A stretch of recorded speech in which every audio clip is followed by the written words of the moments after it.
আসসালামু আলাইকুম everyone, welcome to my new another recipes video. আজকে খুবই নতুন, আসলে সরি আজকে কোনো নতুন রেসিপি না, আজকে খুবই পুরান একটা রেসিপি। তবে তবে তবে তবে এই গরমে এই রেসিপিটা কিন্তু আপনাদের খুবই প্রয়োজন। আমি গ্যারান্টি দিয়ে বলছি এই রেসিপিটা আপনাদের সত্যিই খুবই প্রয়োজন।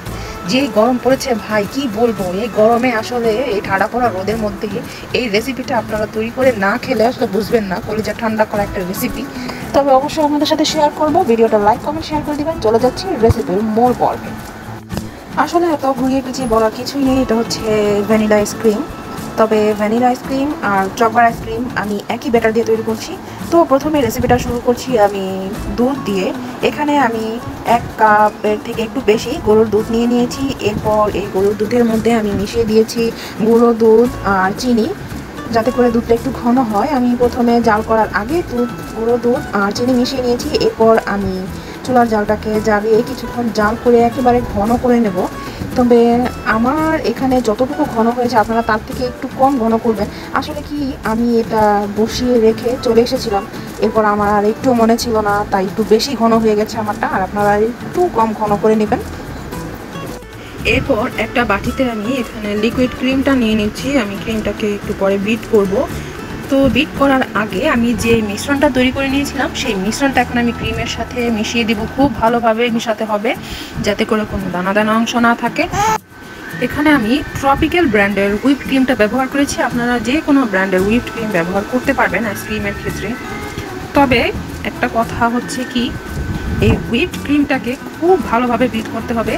আপনারা আমার যে বিট করার কনসিস্টেন্সিটা দেখতে পেরেছিলেন, ওটা কিন্তু একটু লিকুইড বেশিই ছিল, আরও একটু বিট করার দরকার ছিল। তো আমার একটু বিটটা কম হয়ে যাওয়ার কারণে আমার আইসক্রিমের ভেতরটা বলতে গলে গলে যাচ্ছিল, তেমন একটা ভালোভাবে শক্ত হয়নি। আবার আমারও একটা ভুল ছিল, সেটা হচ্ছে আমি বেশিক্ষণ ফ্রিজে রাখতে পারিনি। আপনারা ওভারনাইট ফ্রিজে রেখে দিলে খুব সুন্দরভাবে হয়তো সেট হয়ে যাবে।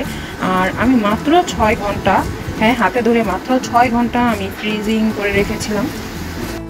আর ফ্রিজে রাখার পর থেকেই আমি বারবার ফ্রিজ খুলে দেখছিলাম যে কতক্ষণে আইসক্রিমটা জমেছে। কি করব, যে গরম, এই গরমের মধ্যে আসলে আইসক্রিম না খেলে কিন্তু চলেই না।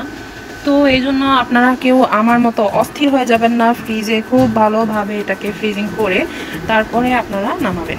এরপর এখন আমি যেই আইসক্রিমগুলোকে মোল্ডের ভিতরে রেখেছিলাম সেই আইসক্রিমগুলোর উপরে চকলেটের লেয়ার দিয়ে দিচ্ছি।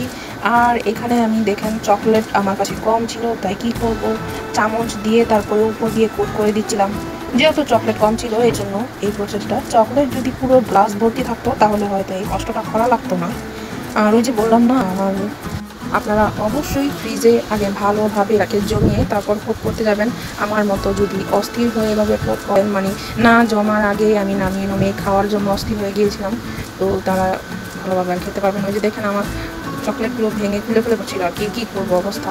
এরপর আমি যেটা বক্সের মধ্যে জমিয়েছিলাম, এটা কিন্তু সুন্দরভাবেই জমেছিল। তারপর এটা একটু জমার দরকার ছিল।